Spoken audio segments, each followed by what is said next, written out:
Oui, alors effectivement, il y a plus de 1500 femmes enceintes qui accouchent tous les ans en France et qui sont porteuses d'une infection par le VIH, et elles nécessitent une prise en charge très spécifique. L'objectif, c'est d'éviter la transmission du virus à leur enfant.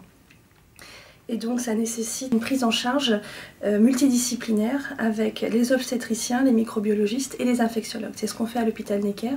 On voit les patientes tous les mois de manière à verrouiller toutes les différentes étapes. La première étape, c'est d'avoir d'abord le diagnostic de l'infection. Et il faut savoir que plus de 20% des femmes enceintes à l'heure actuelle infectées par le VIH ne le savent pas au début de leur grossesse. Et c'est finalement le bilan sérologique systématique qui permet de découvrir l'infection par le VIH. Que l'on découvre cette infection ou qu'on la connaisse, il faut que les femmes soient correctement traitées et traitées le plus tôt possible avec des molécules efficaces et des molécules qui ne soient pas dangereuses pour leur enfant, pour le fœtus et l'enfant à venir. Et donc c'est le choix de l'infectiologue en lien avec le virologue de choisir les molécules adaptées. Ensuite, les patientes sont suivies tous les mois pendant leur grossesse. À l'hôpital Necker, ça se passe en hôpital de jour de maladies infectieuses, en lien avec l'obstétrique et avec Pierre Franche, notre pédiatre référent.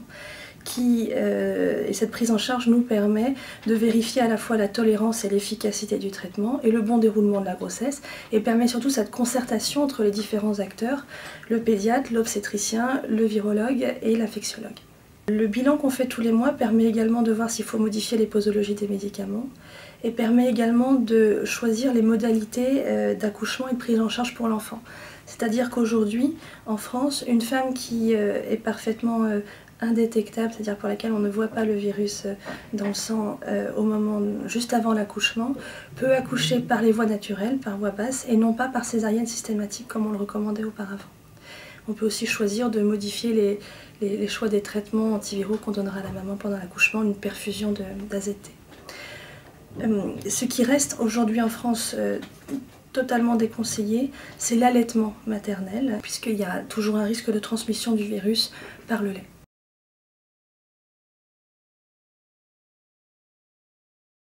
Le message important, c'est qu'en l'absence de prise en charge, le risque de transmission du virus de la mère-enfant est spontanément assez élevé, autour de 40%, mais qu'une prise en charge optimale permet de réduire énormément ce risque de transmission.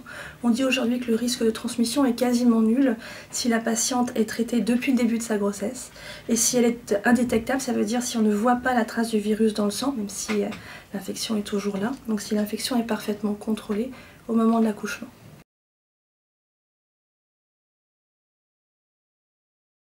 Également à la patiente comment va se faire le suivi. On explique de son bébé après la naissance.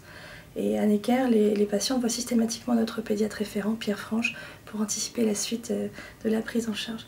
Et cette prise en charge comprend donc pour tous les enfants un traitement à la naissance d'une durée variable qui va jusqu'à 4 semaines, et des prises de sang pour évaluer le risque de transmission qui a pu se produire soit pendant le 3e trimestre de la grossesse, soit pendant l'accouchement, et donc plus pendant l'allaitement, puisqu'il n'y a pas d'allaitement normalement en France. Ces enfants vont être suivis avec des prises de sang à 3 jours de vie, 1 mois, 3 mois, 6 mois, et ensuite jusqu'à 2 ans.